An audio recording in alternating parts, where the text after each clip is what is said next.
నీ కష్టమిది, నీ గర్వమిది, నువ్వు కడుపున పెంచిన బిడ్డ ఇది. నీ గెలుపు ఇది, ప్రతి తలపు ఇది, నువ్వు పుడమితో చేసిన చెలిమీది.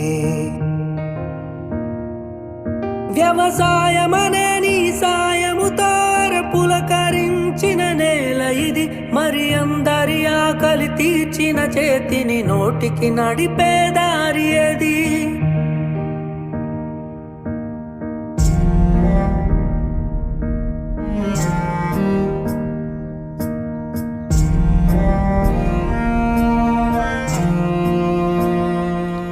ప్రతి రైతు ఒక రాజంట, రాజరికాలే రత్తంట.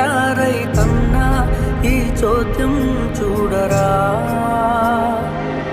ప్రతిరోజు ఒక వార్తను వై కనిపిస్తావు పార్థివమై.